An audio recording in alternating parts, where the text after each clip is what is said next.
Ajaran tentang Tritunggal merupakan salah satu doktrin paling mendasar, sekaligus paling sering disalahpahami dalam iman Kristen. Banyak orang menganggap Tritunggal sebagai konsep yang rumit, tidak masuk akal, atau bahkan tidak alkitabiah.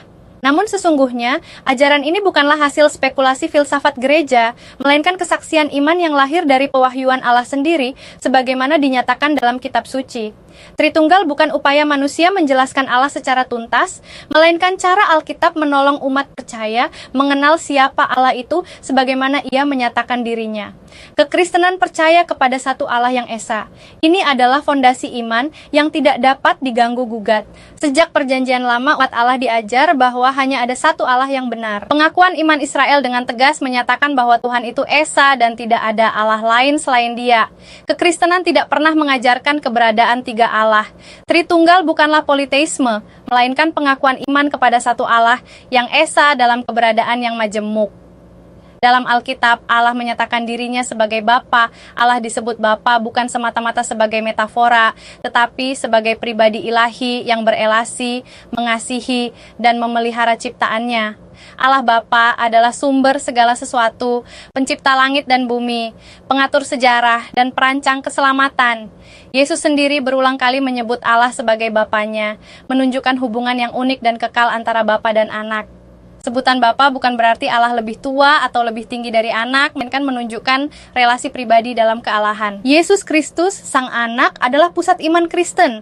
Alkitab menyatakan bahwa Yesus bukan sekadar nabi, guru moral, atau manusia pilihan Allah. Ia adalah firman yang telah ada sejak kekekalan dan menjadi manusia.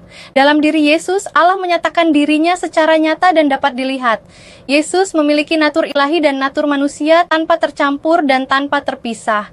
Ia lahir sebagai manusia, hidup dalam ketaatan, menderita, disalibkan, mati, dan bangkit.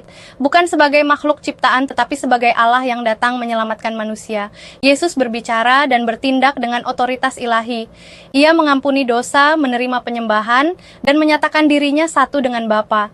Namun pada saat yang sama, Yesus juga berdoa kepada Bapa, taat kepada kehendak Bapa, dan menyerahkan dirinya sepenuhnya. Hal ini menunjukkan perbedaan pribadi antara Bapa dan Anak, tanpa memisahkan keesaan Allah.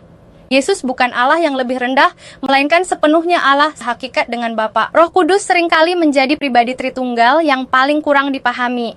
Dalam Alkitab, Roh Kudus bukanlah sekadar kuasa, energi, atau pengaruh ilahi.